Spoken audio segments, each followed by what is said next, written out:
All right, if you're learning this function stuff, it's just a tool. The internet is filled with great, stupid tools that'll do you no good because you're still going to be a loser 10 years from now, so what's the point? To get out of that, it's about action. The big thing that we saw is Carol Dweck's work on fixed versus growth mindset and how that is a very good description of what's happening in a very simple, universal form. Let me explain. When you look at the movies, you have the children and you have the adults. Or you can say you have the betas and you have the alphas. You have the fixed mindsets and the growth mindsets. And so you have these two different identities. And all fixed and growth mindset is it's just a good detailed explanation of the alpha versus the beta, or the child versus the adult. That's it. The thing that makes it very useful is knowing that you start off in life as the child, as the beta, as the fixed mindset. When you listen to the warriors and the alphas, either in the movies or the books or in real life, they all talk about how they were made. They were honed in, refined in the fire. All right, so how do you make this real in your real life? What I have found that really has helped me out a lot is not looking at this as if it's some kind of weird thing that, I'm born in the wrong group or I'm stuck in the wrong group and how do I get over to that other side, that other chasm? Start to realize again, like in science, it's much more of a spectrum.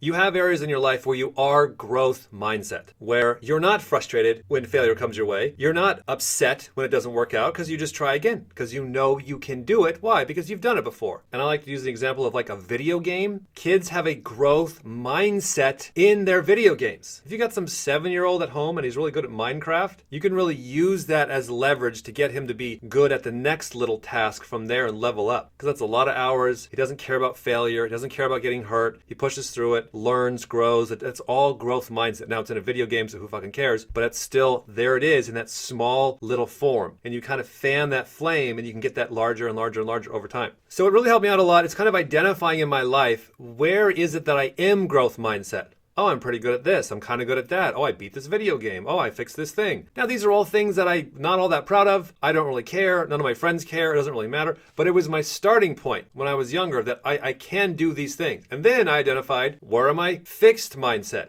Oh, when it comes to house repair, car repair, computer repair, anything to do with sensory, I get very fixed. I get very frustrated. I feel like I'm being attacked. These are now, you're kind of seeing some of your demon functions. So you can kind of predict usually what people are going to get fixed mindset about. It coincidentally is their demon functions. But, who cares? It doesn't really matter. The point is you're going to have these areas where you feel like a victim. You feel like you can't do it because you're attacking that problem with just your two savior functions, but you need your demon functions to solve it. And that's why you feel trapped, feel like you can't do it. You feel like, what's the point? And then little by little over time, like actually choosing which one of these or two of these do I actually kind of want to get done this year. And then just taking them on slowly, not all of them at once, just taking on one or two, like, you know what, I think I can figure out how to get this task done over the next year. And especially if you can do it before you're forced to do it, you can now kind of chip away at it. You can kind of practice at it. You can kind of ease your way into it. Then you get scared, you get hurt, you cry, you feel like a loser and you run away. Then you can take some time off and kind of ease back into it. As long as you have the discipline to kind of go back and do it again. Once you consciously get a couple of these done and under your belt,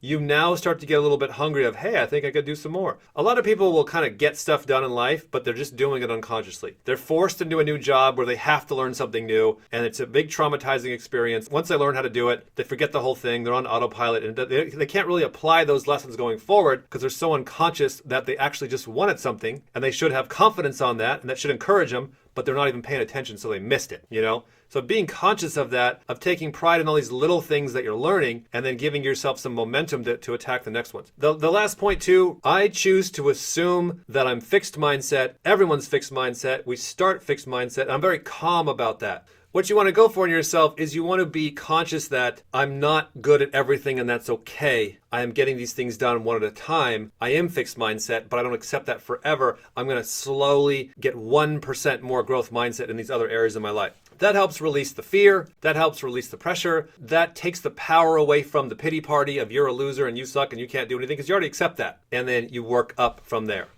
So fixed and growth mindset, it's a huge tool, very pivotal to everything that we've learned about personality on how do you then navigate forward? How do you win the hero's journey? How do you grow up? How do you become the alpha? How do you become the grown-up? How do you become balanced? How do you become successful? Fixed and growth mindset explains it out very, very well, so it's worth a study.